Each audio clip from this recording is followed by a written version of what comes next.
Auspicia este bache. Parrilla El Culo, abierto todo el año. Para su especialidad chancho flambea licor de crema de huevo. Ruleros El Soyapa. Cuando te toca la toca, te toca el Soyapa.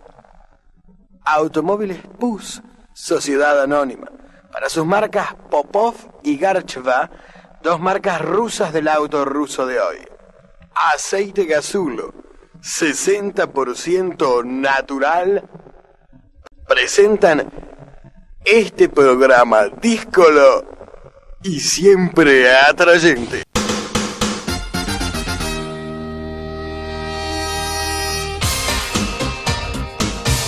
Si escuchaste hablar del aceite medicinal de cannabis o si lo consumís, llámanos, asesorate, no lo dudes o acercate a nuestras oficinas porque es natural y artesanal. Aceite medicinal de cannabis. Para artrosis, reuma, es antiinflamatorio, analgésico, ansiolítico, para dormir mejor y muchos beneficios más. Consultá así todo con tu médico. Sacate la duda, llama o acercate. Ante la justicia de todo el país, Dr. Miguel Ángel Pierri, su abogado de confianza. 11 380 24 907. Miguel Ángel Pierri, 11 380 24 907. ¡Poné policía, la puta que te parió!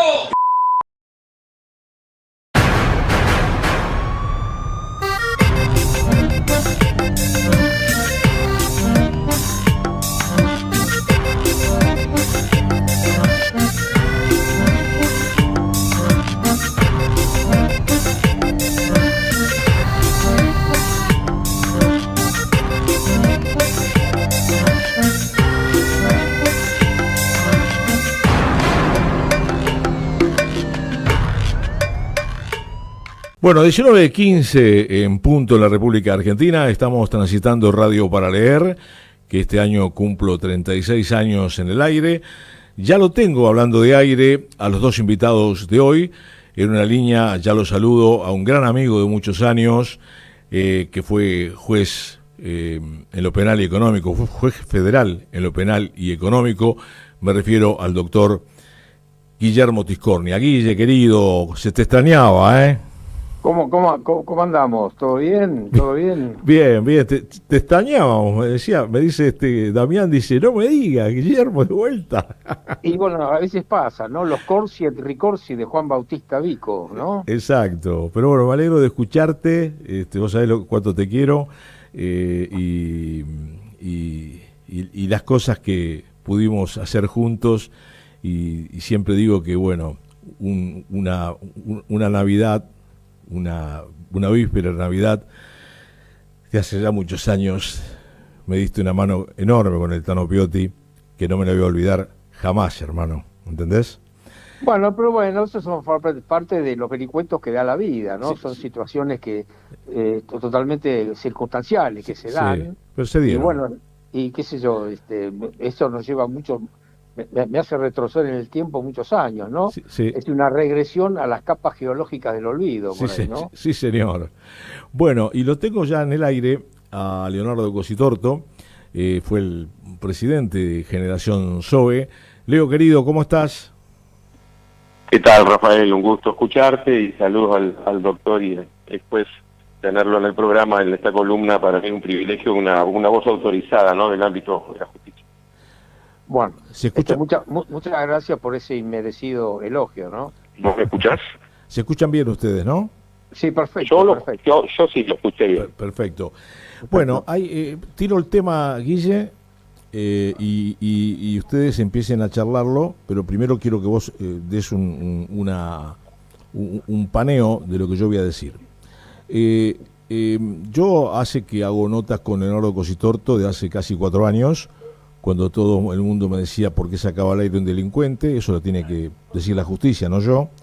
Y me pareció muy raro que alguien que quiere estafar gente mande 14 millones de dólares para pagarle a la gente luego de una corrida, como se habló siempre, que hubo con Zoe en un momento determinado con periodistas ensobrados, y además me llamó poderosamente la atención que él no aceptó la abreviada, lo quisieron coimear varias veces, sufrió torturas que están ya en el tema de los derechos humanos, y fundamentalmente un tema que tiene que ver con una película que hizo Netflix que me llamó la atención. Yo cuando me dijeron que hablaba la fiscal en la película, dije, bueno, debe ser una actriz. La fiscal, cuando yo la veo, habla estando él en instrucción, no condenado, como si fuera condenado, y habla con una especie de sentirse sensacional por haber llamado a Interpol.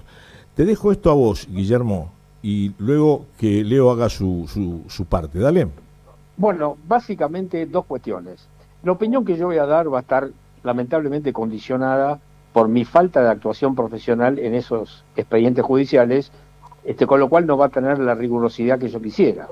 Si yo hubiera tenido actuación profesional y me hubiera tirado de cabeza al expediente, a las investigaciones de que se tratan, podría dar una opinión mucho más certera. Pero tengo un conocimiento indirecto de todo este entramado a partir de lo que se ha difundido en muchos medios de difusión. Lo primero que tengo para decir es, primero, empezando por el final, si es que se llevó adelante una suerte de presentación novelada sobre este punto, estando el expediente en trámite, y más aún, estando en etapa de instrucción, hicieron una condena firme, es gravísimo, porque por mucho menos a una juez de San Isidro, con un trámite de juicio oral decurriendo sin haberse llegado el veredicto, se detectó que intentó llevar adelante una especie de streaming, o mejor dicho, no un streaming, una especie de novela,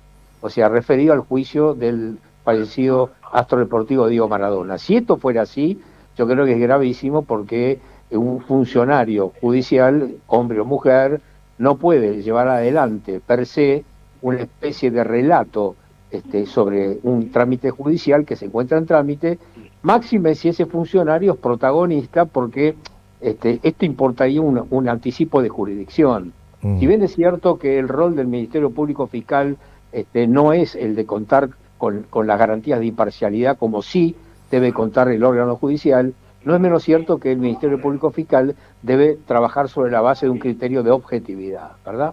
Entonces, ese punto ya me parece por sí delicado, eso por un lado. Pero yendo al expediente judicial, yo veo varias cosas acá. Por la experiencia que yo he podido tener, inclusive indirecta, recuerdo el caso del empresario Eugenio Curatola, que era un empresario financiero que terminó siendo condenado a la pena de 8 años de prisión.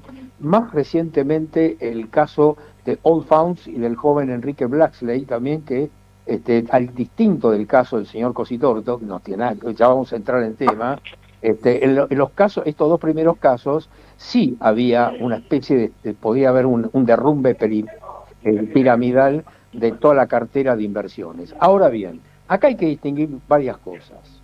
Y ahora todavía no voy a entrar específicamente en el caso del señor Cositorto, porque me parece que lejos de una estafa piramidal, ahí yo lo que intuyo y conjeturo, por la información indirecta por la que me he nutrido, de que ahí habría habido una especie de factor exógeno, o sea, una situación de coyuntura producida por un factor absolutamente ajeno y que imposibilitó al señor Cositorto no caer en estado de iliquidez financiera. O sea, nunca lo hubiera podido impedir, porque fue un factor totalmente externo que condicionó la posibilidad de mantener un esquema de liquidez. Pero vuelvo para atrás. En estos dos primeros casos que mencioné, hay que distinguir dos cosas. Una cosa es que un individuo que lleva adelante un emprendimiento financiero de las características de Eugenio Curatola o del señor Blacksley, una cosa es que caiga en una situación de liquidez financiera por una cuestión coyuntural. Ejemplo. Hola, Rafa, ¿vos me escuchás ahí? Sí, yo escucho, sí. Puede ocurrir perfectamente que en el medio de la dinámica de la inversión financiera, quizás el responsable de la administración de esa inversión financiera, esa gestión, cuente con la certeza de que nuevos clientes se van a ir incorporando y que esto va a permitir un flujo de dinero que va a permitir a su vez financiar las ganancias y los réditos de los que están arriba de la pirámide. Bien. Ahora, ¿qué ocurre? Si se corta la cartera de clientes, se corta la liquidez y se derrumba la pirámide. Ahora, la pregunta es esta. Me parece que acá hay que distinguir lo que es un incumplimiento contractual, producto de una situación de coyuntura, que es totalmente inevitable para quien gestiona la inversión financiera, y otra cosa muy distinta es una situación estructural, esto es, que se detecte que el responsable de la inversión deliberadamente haya vaciado la cartera de clientes, se haya apropiado del dinero y lo haya desviado a un circuito marginal, por ejemplo, a una cuenta offshore. Entonces, me parece que hay muchos jueces que confunden lo que es un incumplimiento contractual de lo que es una maniobra estafatoria. Y lo que sucede, Rafael, que lamentablemente la sensibilidad que despiertan estos casos, que se presentan con muchísima estrépito en los medios de comunicación, genera un mecanismo indirecto de presión sobre magistrados, porque aparecen 200 víctimas, 30 víctimas, 50 víctimas, 80 víctimas, y esto genera para los magistrados una presión totalmente difícil de administrar. A ver, Rafael, esto es muy fácil. Supongamos que en el primer caso que recayó una condena respecto al señor Cositorto, que corregime, creo entendido que fue en la ciudad de Goya, provincia de Corrientes, si no es así, sí. Por favor que me corrijan. Supongamos que los jueces hubieran dicho, no, miren, acá lo que se observa es una situación de incumplimiento contractual, producto de una situación de coyuntura, que fue totalmente invencible para el señor Cositorto, y por lo tanto lo absuelven. Los magistrados no quieren mala prensa. Porque imagínense, el magistrado tiene familia, y supongamos que el diario dice, absuelven al señor Cositorto. Y bueno, la reacción emocional de la opinión pública que va a decir, uy, mirá estos tipos, mirá lo que hicieron, la que puso, claro. Estos son unos truchos, ¿viste? ¿Cómo lo van a absolver a este delincuente? Entonces, es gravísimo que un magistrado se despoje de la evaluación técnica jurídica, del análisis dogmático del caso y de las circunstancias modales del caso, y que por ese condicionamiento, si se quiere, por la presión, ejerce indirectamente, no porque haya habido una presión directa, sino la sola expectativa de que la prensa diga absuelven a fulano de tal, que eso es prensa negativa, es mucho más cómodo para el magistrado que el diario diga condenan al señor Cositorto o a quien fuere a tantos años de prisión, porque el magistrado se va a su casa y la prensa dice este señor es un héroe, este juez hizo lo correcto, hizo justicia. Entonces, yo vuelvo a repetir, yo tengo mis serias dudas, y me hubiera gustado haber participado profesionalmente del expediente para poder reafirmar esto que es una mera conjetura, ¿verdad? Bien. Después quiero decirte otra cosa, con respecto a la defraudación, ¿sí? En estos casos, sobre todo me abstraigo del caso del señor Cositorto, voy a tratar de ser breve y concreto. En el caso mismo del ingeniero Curatola y el caso del señor Blacksley, también hay que acudir a enfocar esto desde dos puntos de vista. El primero es que si un individuo inversor, que tiene una mediana formación profesional, un arquitecto, un ingeniero civil, un contador, un abogado, un hombre de negocios, si acude a confiar sus dineros en una inversión como la que propuso el señor Blacksley en Allfunds, lo primero que tiene que hacer es cerciorarse, o sea, aplicar la diligencia promedio de un hombre de negocios. ¿Qué significa esto? Si a mí el señor Blacksley me encandila con una publicidad extraordinaria y me muestra a Usain Bolt, me muestra a Roger Federer, me muestra a Lionel Messi, puede ser que a mí me encandile por unos minutos, pero si yo me decido invertir un dinero ahí, lo primero que hago es pedirle una copia del formato jurídico, del instrumento jurídico, le hace un fideicomiso financiero, lo que sea, porque reviso los estatutos y lo primero que voy a mirar es si ese emprendimiento está formalmente constituido en la Argentina, lo que significaría que estaría bajo la órbita del Banco Central de la República Argentina, la Superintendencia y además de la CNB. Ahora, si me aparece un fideicomiso constituido en Panamá, Y bueno, yo no puedo alegar mi propia torpeza, yo no puedo decir, me estafaron. No, señor, usted se metió en el casino, usted sabía que la rentabilidad era muy alta, usted no puede ignorar cuál es la tasa de rentabilidad promedio que establecen las entidades financieras, no solo en la Argentina, sino en la región y en el mundo, con lo cual usted no puede invocar su torpeza. Claro. Eso por un lado. Por el otro vamos a la casuística, ¿verdad? Entonces, lo que yo veo acá es que no se puede alegar livianamente, me estafaron. No, lo que puede haberse verificado, y creo que en la mayoría de los casos sucede eso, es un incumplimiento contractual por razones totalmente exógenas, por la concurrencia de factores externos que no tienen nada que ver. Y voy al caso del señor Cositorto por lo poco que pude averiguar a través de la prensa. No estamos, en el caso del señor Cositorto, creo que estamos muy lejos de una estafa piramidal, como sí pudo haber ocurrido. Yo también discrepo en los casos del señor Curatola y en el caso del señor Blackfeld. Creo que acá era otro tipo de emprendimiento, otro tipo totalmente ahora lo voy a explicar.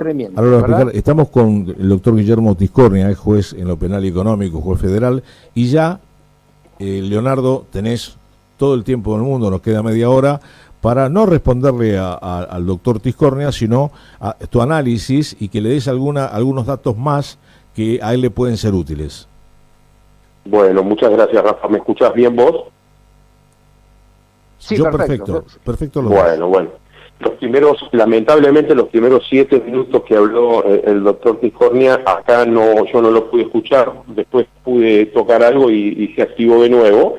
Es parte de lo que me tengo que acostumbrar, a dormir muy mal por los colchones podridos del servicio penitenciario y a no tener ni siquiera una comunicación básica con el exterior dentro de toda esta tortura. Agradezco mucho la intervención, pude escuchar todo este final con claridad, obviamente. Por supuesto, el doctor Tiscornia no conoce nuestro negocio de manera interna, pero creo que tiene suficiente expertise para darse cuenta y hacer un análisis completo como el que hizo. Déjame decir algo. El año pasado las acciones de YPF de Argentina dieron un 178% en dólares. Y vos cuando pagás la tarjeta y pagás el mínimo, a vos te cobran un 30% de tasa mensual sobre la diferencia hasta el mes que viene. Entonces, que nos vengan a apurar para sacarnos del mercado, diciendo que nosotros no podemos pagar jamás un 7.5 cuando cualquier emprendimiento gastronómico, que nosotros teníamos muchos, trabaja con un 30, un 33, un 35%, y yo no tengo accionistas hacia arriba, y yo simplemente reparto al fideicomiso hacia toda la comunidad.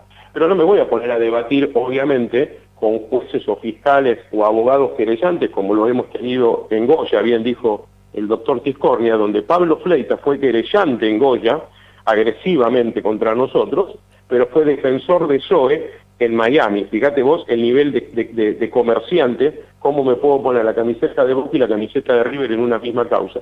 Y yo como argentino y como ciudadano, y qué bueno que tengamos un juez federal y además en lo penal y económico con expertise, con conocimiento, que pueda echar luz a todo esto. Porque en ningún momento nuestra compañía, primero que todo yo nunca creé una asociación ilícita con nadie, no hay nada comprobado ni dónde, ni cuándo, ni con quién, ni cómo, jamás. Simplemente abrí 2 empresas con 2 coaches, uno Miguel y el otro Maxi, empresas educativas. Cuando fuimos creciendo y abriendo rubros, simplemente fui abriendo otras empresas porque me decían los mismos contadores y abogados que cada rubro tiene que tener su propia empresa. E hicimos un fideicomiso y después incluso quise ingresar en la CNB, aunque no me dejaron, pero sí me sacaron $650.000. Entonces, ver tanta hipocresía en la República Argentina, y te voy a dar un dato, Rafael, y el doctor Tiscornia, y toda la gente lo está escuchando, que es mucha. Yo estuve en Salta, torturado 70 días, para mí mismo el anterior se había suicidado. En la celda de al lado había un muchacho, no voy a decir el nombre porque ya es conocido, que había matado a 2 personas y estaba en el mundo del narcotráfico. 11 años le dieron y los cumplió justo el 4 de julio, pues yo me iba a ir supuestamente ese mismo día y me dejaron hasta el 22, 17 días después. 11 años le dieron. Y al compañero que tengo acá, en esta ciudad, acá en el penal que donde estoy, de San Cayetano, que lo tengo a Marcelo Ábalos, que mató un delincuente que le entró a robar en la casa, le dieron 16 años. Entonces, cuando yo me pongo a hablar lo que puedo, porque que muchos no me dejan, porque se ve que yo soy muy peligroso, le digo, ¿cómo es que vos te vas con 11 años cuando murió? Lo que pasa es que yo arreglé, puse la plata en casación. Entonces, cuando yo me entero de toda esta inmundicia judicial, y hablemos del company, porque además a mí me colmearon 3 veces. desde 2 millones de dólares hasta 300.000. Y además de todos los aprietes, porque estuve con 8.000 detenidos, no es que yo estoy acá tocando de oído, y pasé por 15 cárceles. No me voy a poner a hacer denuncias porque no terminamos más, pero en una Argentina que está totalmente quebrada y con una hipocresía absoluta, donde yo me paro delante de un juez porque es obligatorio de ellos hacer una entrevista, y yo le pregunto a ellos, si ellos son hombres de derecho, sujetos a derecho, y son justos e imparciales, y no influenciados por los medios o por el poder político, y ellos me dicen a mí, esa pregunta no te la podemos responder, a mí me llama la atención. Y además, como no somos nene de 2 años, y afortunadamente de joven salí del país y viví en 45 países y nunca tuve que andar prófugo ni andar por mar, como dice la fiscal mintiendo, diciendo que yo me escapé y todas las estupideces que viene diciendo para difamar y tapar su corruptela, que es mucha y abundante. Me parece a mí un disparate que estén deteniendo gente, y quiero ser claro para las personas que están escuchando, que hoy le están cobrando 82.000 pesos, por ejemplo, por cada detenido al Estado Nacional, son 2,5 millones de pesos, y a un jubilado le pagan 3,70. No vaya a ser cosa que también sea una gran caja negra, porque además los mismos que venden la comida son normalmente los mismos que están en el Estado a cargo de las provincias. Entonces, si hay gente que le molesta cuando yo traigo hechos y pruebas y digo la verdad, es un problema de la gente que está en el mundo y que quiere seguir mirando a las cosas con una venda en los ojos, ¿no? Leo, me gustaría que le cuentes al doctor Tiscornia el tema del fideicomiso, cómo funcionaba y cómo fue el aprete que hubo a la prensa, y cómo con una sola denuncia de $45, contalo pausadamente esto, porque es muy importante el inicio, cómo se inició y dónde se inició, porque acá se hablaban de miles y miles, Guillermo, de damnificados, y terminaron en Goya siendo 50 personas, en otro lugar 50, es decir, siendo muy pocos comparados con lo que la prensa decía. Con tal principio de Bauer, de Villa María, porque es muy importante, porque vos ahí no estuviste, inventaron un bar donde se juntaron 18 personas que no sabemos quiénes son. Contale por favor eso al doctor Tiscornia, que quizás no lo sepa y le va a servir de tu propia boca. Sí, cualquier reunión que vos haces, que vas a comer un restaurante, por ejemplo, nosotros fuimos a Dubái, 28 o 32 personas, alrededor de 30 personas fuimos a Dubái, y en Corrientes salieron diciendo que en Dubái nosotros nos pusimos de acuerdo para abrir una asociación ilícita para ir a estafar en Goya. Imagínate vos el delirio, ¿no? El delirio de la acusación y del fundamento. Pero la fiscal dice que supuestamente nosotros nos juntamos una vez 18 personas, muchos están detenidos, otros están prófugos, para crear una asociación ilícita criminal. Yo en Córdoba, personalmente yo, no abrí ni cuenta, no abrí ni empresa, ni firmé nada. No dije seminario, sí, de hecho yo di seminario en el Hotel Luxor, pero en el Teatro Luxor, pero en el Teatro Luxor también yo alquilé, hice extravagancia, Mendoza, que es un negocio, y también di seminarios, pero no solamente en Córdoba, en 73 ciudades en el mundo, con 22 eventos internacionales donde la gente tenía hotel y playa para ir a descansar durante 5 años. Entonces cuando yo escucho a Facundo Pastor, que sale en la televisión y dice Cositorto es un fenómeno de la pandemia, y yo cuando ya tenía 25 años llevé 132 personas a Nueva York en un avión privado y los alojé en el Holiday Inn, y que a mí me vengan a cambiar el nombre, Cositortolandia y otras barbaridades más que dicen, ni hablemos de las redes sociales que están nefastas, y me quieran borrar mi historia, mi pasado, mi presente y mi futuro, dejándome acá adentro, cuando ni siquiera nos dejan recuperar el dinero que tienen robado, porque algunos se lo han robado. No nos olvidemos que la fiscal le dijo a una de nuestras detenidas había $10.000, y dijo, ¿y los $10.000 porque no están en el acta? No, esos son para mis perros, para mis chicos. Así que si esa es parte de la justicia argentina, y que la gente todavía tenga miedo de denunciarlos y decir la verdad, porque tienen miedo de los aprietes, porque encima en Córdoba los meten preso. El fideicomiso lo trajo Julieta Sciuti, Max Mitrov, junto con la supervisión de Norman Próspero y el ex juez justamente también Luis Silvia, que lamentablemente tuvo que hacer fuera de peso, no tiene garantías judiciales. Entonces, en ese fideicomiso, a mí me lo hicieron pagar y yo lo puse y así funcionó. Me inscribimos en el IGJ, fue el instrumento que ellos me recomendaron. Si no hubiese venido el Estado, o ARCA, quien sea, me hubiese dicho, mire, usted así no puede operar, tiene que operar de esta manera. A mí no me hicieron nada. A mí vinieron, me destrozaron todo, nos metieron preso, nos bloquearon la cuenta y se robaron en efectivo $1,500,000, más de 400 millones de pesos en banco, 611 Bitcoin, y me destrozaron mi criptomoneda con 145, 150 millones de dólares. y me hacen una condena por 12 años con $169.000, que ni siquiera se presentaron, porque eran 98 y se presentaron 54. Y tengo mi casa tomada hace 3 años, y por un departamento, $169.000, ¿sí?, me dieron a mí 12 años. Entonces, ¿cuánto le tendrían que dar a algunos funcionarios? Ni quiero hablar del último gobierno y el final o el principio, o algunas causas que andan dando vuelta hoy muy mediáticas, y yo conozco bastante de estas empresas que sí son piramidales, porque no tienen producto, porque no tienen broker, porque no hacen inversiones. Nosotros llevamos 5 años. ¿Qué empresa piramidal puede trabajar 5 años? Leo, Empresa piramidal dura 5 años. Leo, hay un tema muy importante, porque como el doctor Ticornia, ahora lo vamos a dejar a él que dé su parecer, que me parece interesante que vos lo cuentes, que una empresa piramidal se dedica solamente a recaudar dinero hasta que se cae, de alguna manera u otra. Pero en este caso había emprendimientos diferentes. Cuando Leonardo Cositorto, Guillermo, habla de plataforma educacional, yo te hablo de miles... A ver, Rafael, entiendo perfectamente. Los emprendimientos del señor Cositorto eran multisectoriales, claro. O sea, no se acotaba a una mera inversión financiera, no. Lo tengo claro. Pero por otra parte, quiero agregar otra cosa. La Corte Suprema de Justicia de la Nación, creo que fue el 1 o el 11 de noviembre del 2001, en el caso que involucró el contrabando de material bélico desviado a Croacia y Ecuador, en los tiempos del menemismo, en el caso del incidente de exhibición de prisión de Néstor Stancanelli, la Corte Suprema dijo concretamente que es imposible tolerar, o mejor dicho, convalidar una relación concursal entre el delito de asociación ilícita, por ejemplo, con el contrabando. ¿Por qué?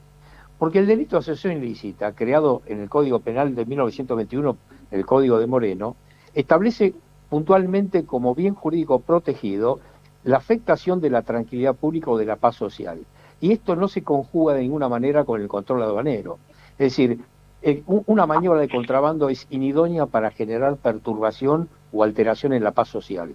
Eso por un lado. Por otro lado, no todo acuerdo de personas necesariamente converge en una asociación ilícita, porque se requiere cierto margen de estabilidad en el tiempo y de indeterminación para delinquir. Y me parece que en los casos en que asistimos a posibles maniobras defraudatorias, el delito de asociación ilícita no tiene absolutamente nada que hacer, y menos aún, si se trata de una posible defraudación que no involucre al sector privado.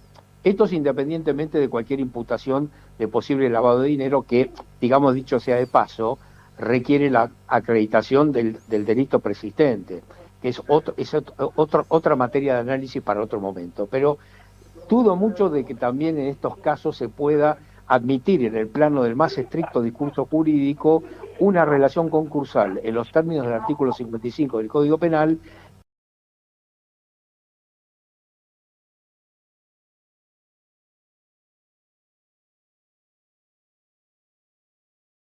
Y por otra parte, si las estafas fueran reiteradas, esto sería a título de hipótesis, si las estafas fueran reiteradas, el solo hecho de que haya un concurso real de delitos dentro de la estafa, esto permite al juez agravar la pena en los términos del artículo, con las pautas de valoración de los artículos 40 y 41 del Código Penal. De modo tal que nada tiene que hacer meter por la ventana a la asociación ilícita en un delito de defraudación que involucra tan solo al sector privado. Eso por un lado. Y por otro lado, Rafael, me parece que volvemos a lo mismo. Si la graduación punitiva de 12 años de prisión, me parece, por lo menos a priori, y vuelvo a repetir, bajo la incomodidad de que mi opinión está condicionada porque, vuelvo a repetir, no tengo actuación profesional en el expediente judicial, pero me parece que si hablamos de una graduación de 12 años de prisión, y yo me remonto al caso Libra, que está bastante en boga, y que varias editoriales del periodista Hugo Alconada Montt, que por lo menos son 7 ya las editoriales, vienen marcando estados de sospecha, ahí se escaparon casi 280 millones de dólares en 25 minutos o en 2 horas. Entonces yo pregunto, ¿cuál sería la graduación punitiva en el hipotético caso del caso Libra? Y por otra parte, Rafael, lo que te tengo que decir es que me parece que tratándose de una persona primaria, 12 años de graduación punitiva, me parece, por lo que yo he podido ver a través de los medios de difusión, no parece plausible. Y por otra parte, quiero que me corrija, Rafael, porque en una de las tantas publicaciones periodísticas trascendió de que hubo una oferta, mejor dicho, una oferta conciliatoria. Leo, sí, creo dale. que la representación letrada del señor Costitorto intentó llevar adelante el mecanismo del artículo 59, inciso sexto del Código Penal, que es un mecanismo extintivo de la acción penal a través de la reparación integral del daño. Te lo cuenta. Me sorprende que las partes acusadoras, el Ministerio Público Fiscal, no hayan aceptado este convite, porque era una forma de solucionar el daño, el posible daño a las supuestas víctimas, independientemente de que pudiera quedar remanente el delito de asociación ilícita. Pero te lo cuenta. Me sorprende que no se haya aceptado, Buen que tema. el Ministerio Público Fiscal no haya aceptado la posibilidad de llevar adelante un acuerdo conciliatorio. Déjame que te lo explica, Leo, con lujo de detalles, porque fue algo, realmente yo estaba allí, algo asombroso. Esto pasó en Goya. Leo, adelante con el doctor Tiscornia, dale. Bueno, y muchas gracias ahí al doctor Tiscornia. Mira, Rafael, esto fue así, y doctor y toda la audiencia. Nosotros firmamos un convenio antes de que empiece el juicio por $169.000 para poderle pagar a los damnificados, que yo les llamo perjudicados, porque nosotros no hicimos nada, no hay dolo. Nosotros estamos trabajando y pagando hasta que nos bloquean todo y nos inhiben, es imposible, más la corrida, ¿no? Dicen que el fiscal general dio la orden de que hagan el juicio y seguimos, pero igual llamaron a cuartos intermedios. De 169.000 sigue la negociación y nos suben a 250.000. ¿Por qué nos suben a 250.000? Porque hay 80.000 que le agregan ellos. Cuando digo ellos, son los que están del otro lado negociando. En ese momento, cuando yo le digo a los abogados que teníamos, y tengo, uno de ellos todavía está, le digo, mira, es imposible que paguemos eso. Una cosa que yo busque conseguir por relaciones de algún acuerdo, de algo que pueda recuperar en el exterior, algo, pagar $180.000 de coima que se quieren llevar mordiendo por detrás, es imposible. Se cae definitivamente el acuerdo y nos llevan entonces, han pedido incluso de 16 años, página 12 y Diario Argentino, que pusieron 16, se ve que se había filtrado la condena y después lo bajaron a 12 en el final, en el último momento. Pero hay casos de $16 millones en corrientes de una financiera, $16 millones, o sea, 100 veces más que 169.000, y le dieron 4 años. ¿Pero por qué? Porque en el contexto de lo que acaba de decir el doctor, en un contexto de supuesta estafa, sea reiterada o como sea, el máximo es 6 años. Te ponen la asociación ilícita, primero para detenerte, ¿sí? Segundo, para tirarte por la cabeza un choclo de años y que te lleven a un abreviado. Y una de las cosas que yo me sorprendí en la República Argentina, porque no sabía, y quiero decir al doctor Tiscornia que nunca tuve ni un juicio laboral, ahora obviamente tengo un montón de juicios y ahora voy a hablar de eso, con 200.000 personas que han trabajado en mis empresas nunca tuve un juicio laboral. No me quiero poner ninguna estrella, pero no sé si no es récord en la Argentina, que es la industria del juicio laboral, y hay 15 veces más juicios acá que en Chile y en España. Y he vivido en los dos países, en Chile y en España y en otros países más. Entonces, Argentina tiene una matriz muy compleja. Cuando yo empiezo a enterarme que los abogados ni siquiera litigan, sino que vienen y dicen, mira, hablé con el fiscal, te van a dar 10, 15, 20, 17, 32, ya no sabes, y te dicen, mejor levantar la mano por 6, por 7, por 8, por 10, y te vas. Entonces no están acostumbrados a litigar. No me dejaron poner pruebas, no me dejaron poner testigo, me llevaron a Salta sin prueba, sin testigo. Un testigo me dejaron poner en Salta. En Goya ni un testigo ni una prueba. Entonces, ahora, esta semana declaré en Buenos Aires, y me estoy enterando que encima nos quieren llevar para Córdoba. Yo le preguntaría al juez, al ex juez y al doctor Tiscornia, ¿cómo puede ser que a mí me hayan juzgado en febrero, me juzgaron ahora en junio, estoy ahora declarando en Buenos Aires y me quieren llevar de nuevo a la cárcel de Córdoba para otro juicio? ¿Dónde está el Código Penal que dice que una persona no puede ser perseguida por una misma causa ni condenada 2 veces? ¿Por qué no hacen justamente lo que se llama, no economía procesal, unificación de causas? Si nos quieren juzgar, que nos juzguen bajo derecho, bajo la ley. Por eso yo hablo, por eso yo declaro, y cuento las barbaridades. A mí no me podés venir a encerrar, taladrarme la cabeza, torturarme, porque me han hecho tortura, me han puesto en camisa de sujeción, me hicieron estiramiento, me han pegado, me han puesto música toda la noche, y después me venís a vender droga en la puerta de la celda. ese tipo de cosas vergonzosas, yo no las voy a negociar desde mis valores como cristiano que soy.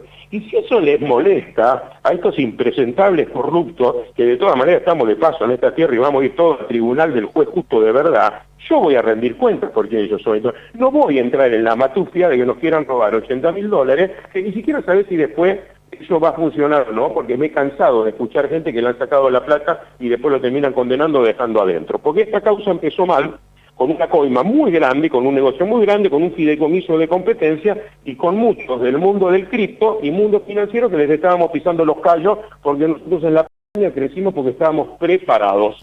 ¿A Entonces, quiénes? En vez de, ¿a quiénes? Y a varios. Córdoba Bitcoin, la ONG Bitcoin Argentina, el señor José Vargas, ¿sí? Que fue el que hizo toda la movida con John Wood, que es ese abogado. Están metidos incluso con temas pesados de la droga. Acá ha corrido cosas que tengo para denunciar grandes y gente que está con mucho miedo de declarar. Pero han hecho un desastre para sacar a nosotros. Ni hablemos cuando sale, obviamente, el mundo empresarial a decir que lo de SOE es una pirámide. ¿De dónde dicen que es una pirámide? Si nosotros tomábamos el dinero simplemente en el fideicomiso, hacíamos negocio y retornábamos el 7.5. Lo vendo a $5 y me lo sacan de la mano y lo multiplico por 3. Y yo hice 250 contenedores de China. Entonces, ¿qué clase viene a dar un fiscal y un juez que nunca se dedicó al mundo de la empresa? Y si el Bitcoin subió de 0,05 a $117.000 hoy, son 2.400.000 veces. Y yo tenía Bitcoin y tengo 611 Bitcoin retenidos, robados, bloqueados. Es una cosa de loco lo que sucede en la República Argentina. Aparte, Guillermo, te agrego algo. Sí. Él tiene una casa que cuesta alrededor de $500.000, que está inhibida por la justicia, creo, y tomada además sí. por ocupas, y ofreció varias cosas como para resarcir a los pocos que se presentaron a pedir su dinero, porque el fideicomiso venció en el 2024. Lo que, correcto, lo que se estaba pagando eran los intereses. Ahora decime, 2 condenas de asociación ilícita, ya están vencidos los plazos de los 3 años de preventiva. ¿Tendría que estar con tobillera en la casa? ¿Cómo tendría que estar hoy? En primer lugar, lo que debería ocurrir es una concentración de todos los objetos procesales en una sola sede. O sea, evidentemente, porque acá hay riesgo, mucho riesgo, no solo de un doble juzgamiento por el mismo episodio, si se tratara de un delito continuado, de acción continuada, pero además, no solo por economía procesal, sino para evitar la posibilidad de escándalos jurídicos en el caso de que hubiera pronunciamientos contradictorios en una sede con respecto a la otra. O sea, es muy peligroso que un individuo esté juzgado en 4 jurisdicciones al mismo tiempo, si se trata de la misma secuencia delictiva. Eso por un lado. Y después, por otro lado, me parece a mí que no conozco el tiempo de detención que viene sufriendo el señor Cositorto, cuál es el tiempo, y en función de eso habría que hacer el cálculo de las 2 40 meses. Condena, pero por otra parte, además, existen resguardos cautelares alternativos a la detención preventiva, sobre todo cuando la sentencia de condena no está firme.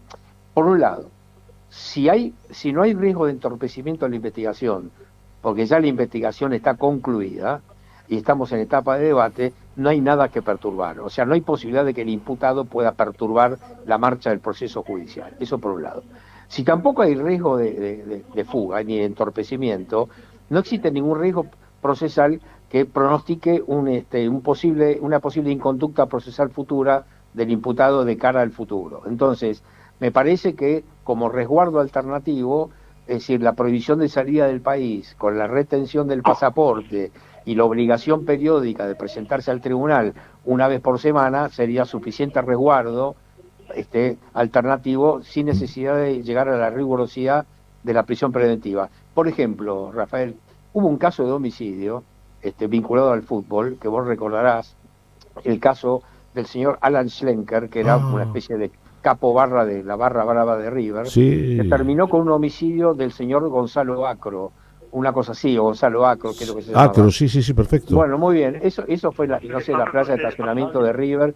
Bueno, el señor Schlenker llegó al debate, pero acusado de homicidio, llegó al debate en libertad, sí, me acuerdo. Encarcelado. Recién el señor Schlenker fue a prisión cuando la Corte Suprema de Justicia terminó por homologar el fallo condenatorio. O sea, estamos hablando de homicidio, un señor que mató a otro y que se quedó en su casa hasta que la corte le dijo, señor, bueno, ahora usted tiene que ir preso.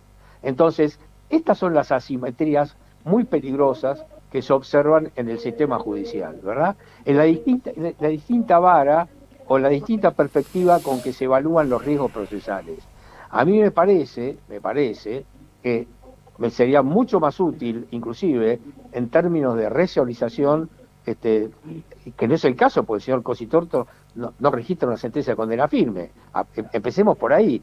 Es decir, me parece que en estas circunstancias, ¿sí? Es decir, estar ni siquiera con tobillera, o sea, bajo un régimen de excarcelación, con una caución real suficiente, afianzándola con un bien inmueble, retención del pasaporte, en fin, la obligación de presentarse periódicamente, la prohibición de salida del país, me parece que sería más que suficiente como resguardo para garantizar la futura conducta procesal del señor Cositorto de cara a los expedientes judiciales que están presentando. Leo, vos llevas ya 40 meses, ustedes presentaron ya el pedido de prisión domiciliaria, contá un poquito este tema. Sí, bueno, se había presentado hace un tiempo atrás, obviamente fue rechazado en Córdoba, después se presentó acá, creo que incluso lo presentó Maximiliano Batista, también se lo rechazaron, no sé qué es lo que ven de riesgo de fuga. Él estaba en España y se vino a entregar a la República Argentina, así que imagínate, yo estaba en República Dominicana, me podría haber ido a México, a Tulum, y me quedaba allá, porque no había garantías procesales. Nosotros nunca eludimos la justicia. Pero bueno, lo que está diciendo el doctor Tiscornio es así. Yo lo que observo es la doble vara y que no hay igualdad, obviamente, frente a la ley, y lo digo porque además lo he vivido y lo he visto y lo he escuchado. O sea, yo estoy por lo menos entrenado en la comunicación y en la escucha. Me llama la atención, jueces, a los testigos de la parte nuestra, que vos lo conocés un poquito, a Vilardel, los tres jueces haciéndole preguntas a los testigos que venían justamente de la defensa, apretándolos, haciéndole preguntas para desacomodarlo. Yo nunca lo vi. Me llama mucho la atención, y esto que acaba de decir el doctor, cuando hay un empresario financista que seguramente amigo o debe jugar a las cartas con alguien, o arreglan por detrás, le pegan a los que vienen a testificar, les pegan, no te dice que usted no sabía que era una inversión de riesgo, usted no sabía que estaba con una tasa muy alta, ahora cuando te quieren condenar, ¿sabe lo que hacen? Y dígame, ¿y qué le pasó con el dinero que perdió? Además del económico, ¿le afectó algo en lo emocional con su mujer, con su familia? Y ahí empieza el llanto, dolor, fiebre. Es tan impresentable. Yo no puedo creer que, bueno, así está la Argentina, es un reflejo. Este tendría que ser uno de los países más ricos del mundo y tenemos 40-50% de gente en la pobreza. Y esto es parte de la falta de ética que hay. Y no me extraña nada el armado de causas, porque además lo veo en los medios de comunicación, porque yo sé que pusieron plata en TN, porque estaba el circulito con el tilde verde y era la publicidad paga por este impresentable de Vargas que se escapa del país el 22 de febrero, 4 días después de hacer el desastre en Villa María. Y de ahí nos vienen a pegar a todas las empresas y obviamente en una era globalizada nos pegan en todas las empresas y nos empiezan a bloquear los países, como el BBVA, Banco Loco. Y los allanamientos y las barras bravas rompiendo locales, Guillermo, ¿eh? Sí, bueno, pero también las injusticias se observan en las instancias superiores. El Consejo de la Magistratura y el Jurado de Enjuiciamiento ha provocado que la Comisión Americana de Derechos Humanos, por lo menos en 3 casos, esté revisando la destitución de 3 jueces. Es decir, las arbitrariedades están en todos los estamentos institucionales de la Argentina. Es decir, evidentemente la calidad institucional de la Argentina es muy baja. Fíjate vos que vos tenés 3 informes de admisibilidad en trámite actualmente en forma muy lenta, muy burocrática, en la Comisión Americana de Derechos Humanos. El caso del informe de admisibilidad 56 del año 2016, que se refiere a la destitución del juez federal de Mendoza, doctor Luis Leiva, que tuvo la mala ocurrencia de investigar a fondo al fallecido empresario financiero Raúl Moneta. Sí. El caso de la jueza del trabajo Milta Torres Nieto, informe de admisibilidad número 104 del 2017, y acá lamentablemente la autorreferencia, aunque no me gusta, es obligada, informe de admisibilidad 34 del 2018, donde la Comisión Americana ha comenzado a revisar las destituciones de estos jueces. O sea que las arbitrariedades están a la orden del día en todos los estamentos. ¿Y vos a quién investigaste en ese momento para que pase este carpetazo? Bueno, es decir, mi actuación judicial fue muy accidentada. Es decir, vos estás entrevistando a un coleccionista de simpatías en todo el arco político argentino. empezando por la sentencia de condena a 12 años de prisión al contador del Conte, que fue el director de la aduana durante la gestión de Alfonsín, y que se generó una formidable caja negra política. Bueno, eso significa que más tarde que temprano vas a recibir la correspondiente devolución de gentilezas, ¿no? Claro. Vos acordate como el doctor Cavallo también utilizaba... Con el tema María. Sí. Amedrentamiento de todo tipo en el año 96, cuando dictamos la prisión preventiva del director de la aduana Gustavo Parino en el caso de la aduana paralela, cuando el doctor Cavallo decía: hola, Anzorregui, buen día, habla Domingo Cavallo, decía a Menem que si la Cámara Penal Económico no escarcela a Parino, el lunes salgo a hablar y volteo al gobierno. En fin, me tocó también procesar a Franco y a Mauricio Macri en aquel caso recordado de las exportaciones al Uruguay de piezas y autopartes de vehículos 700 millones de dólares al Uruguay en el marco de un régimen de intercambio compensado. Sí. Después me tocó una investigación judicial derivada de una denuncia que hizo el propio doctor Echegaray a cargo de la aduana y que involucraba a la Dirección de Fabricaciones Militares por la exportación de fusiles FAL a Farmington, Connecticut, Estados Unidos. Entonces yo me dediqué, sin proponérmelo, a coleccionar simpatías en todo el arco político argentino. Bueno, y la factura te la pasan a cobrar. Me queda un minuto, 30 segundos para cada uno. 30 segundos vos, Guille, y cierra Leo. Dale, ¿querés? No, le cedo el minuto al señor Cositor. Dale, Leo, cerra vos. Bueno, gracias por la gentileza, doctor. No hay ni un mail, ni un llamado, ni un WhatsApp mío donde yo doy una orden de no pagar o de robar o de estafar o de mandar dinero a ningún lado.